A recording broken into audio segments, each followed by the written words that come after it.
आजचा आपला मुख्य विषय आहे भारताचे 2047 भूमिगत आव्हाने।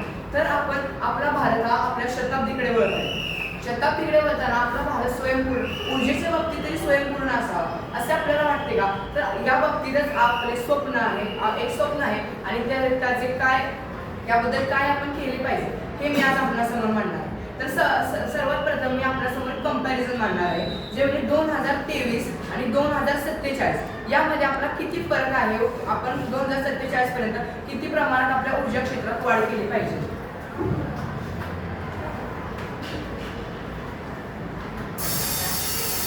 तर हा आपला आलेख आहे, आलेख तयार केलेला आहे।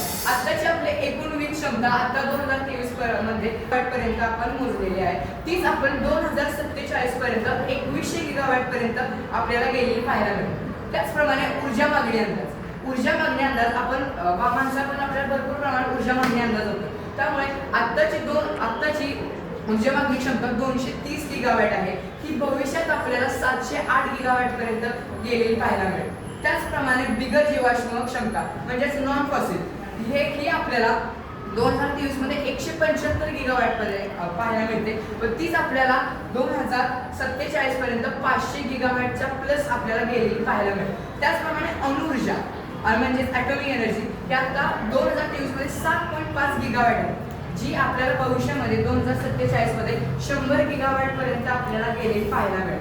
मित्रांनो, आता जी आपली ऊर्जा क्षमता आहे तिचा भविष्यात 4 पट आपल्याला करणं गरजेचं आहे। त्याचप्रमाणे करणं गरजेचं आहे।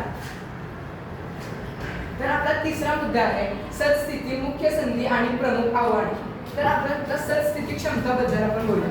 तर सर्वप्रथम भारत हा जगातील सर्वात तिसरा मोठा उत्पादक आणि उपभोक्ता आहे। भारत हा सध्या कोळशाच्या उत्पादनावर तिसरा नंबर आहे। भारत हा अमेरिका आणि चीन हे त्यांच्या भारतापुढे मोठी आव्हाने आहे। दुसरा मुद्दा आहे भारताची सध्याची स्थापित क्षमता सुमारे 400-450 प्लस गिगावॅट आहे। भारत हा पवन ऊर्जा, सौर ऊर्जा या देखील आता आपल्याला भारताने आघाडी घेतलेली आपल्याला पाहायला मिळते। यापूर्वी भारत हा फक्त आपल्या कोळशाच्या जोरावर भारत पुढे होता, पण आता भारताने सौर व पवन ऊर्जेमध्ये भारताने आपल्या जगात आघाडी घेतलेली आहे। त्याचप्रमाणे दरडोई ऊर्जा वापर कमी असून आगामी काळात मागणी वेगाने वाढेल, कारण आता सर्व इंधनांवर चालतं, पण भविष्यात आपण हरित हायड्रोजनच्या वापराने वगैरे आपल्याला ऊर्जेची मागणी भरपूर प्रमाणात आपल्याला वेगाने वाढलेली आपल्याला पाहायला मिळेल व त्याचप्रमाणे ही आत्ताची क्षमता आहे। तर आपला दुसरा मुद्दा आहे मुख्य संधी आता आपल्या भारताला पुढे काय आहे। तर पहिली आहे सौर ऊर्जा, वर्षातील मुबलक सूर्यप्रकाशामुळे प्रचंड उत्पादन क्षमता। तर आपल्या भारतात 12ही महिने भरपूर प्रमाणात आपल्याला सौर ऊर्जा आपल्याला मिळते। त्याचमुळे भारत सरकारने काही उपाय योजना देखील आपल्याला आहेत, त्याचा आपण पुढे अभ्यास करणार आहोत। तर वर्षातील मुबलक सूर्यप्रकाश आपल्याला मध्ये राजस्थान व गुजरात या ठिकाणी जास्त प्रमाणात सूर्याची किरणे आपल्याला मिळतात। त्यामुळे त्या भागात आपल्या सरकारने पॉवर प्लांट बसवण्याचा निर्धार केलेला आहे। दुसरा मुद्दा हरित अर्थव्यवस्था, 2047 पर्यंत ट्रिलियन डॉलर्सची गुंतवणूक व रोजगाराची संधी। आता हरित अर्थव्यवस्था म्हणजे हरित हायड्रोजनच्या निर्मितीमुळे आपल्याला ट्रिलियन डॉलरची त्यात गुंतवणूक करावी लागणार आहे, कारण आपल्याला भरपूर प्रमाणात सोलार पॉवर प्लांट वगैरे आपल्याला ऍड करावे लागणार आहे। आत्ताच आपण पाहिलं की हरित हायड्रोजनवर चालणारी मेट्रो आता भारताने लॉन्च केली आहे। त्याचमुळे भरपूर प्रमाणात युवकांना रोजगाराची संधी देखील आपल्या भारतामध्ये वाढणार आहे। ईव्ही बॅटरी तेलावरती आहे, प्रत्येक चलन वाचून मोठी आपण आर्थिक बचत देखील करणार आहोत। तर प्रमुख आव्हाने काय असतील? ग्रीड फेल्युअर, म्हणजे जे आपण बॅटरी तयार करणार आहोत त्याचा आपण काहीतरी साठवणूक आपण करणं आवश्यक आहे। तर आर्थिक गुंतवणूक, ऊर्जा क्षेत्राच्या आधुनिकीकरणासाठी अब्जावधी डॉलर्सची आपल्याला गरज आहे। ते आपण तेलाचे बचत केलेले पैसे आपल्याला या भागात पाहायला मिळतील।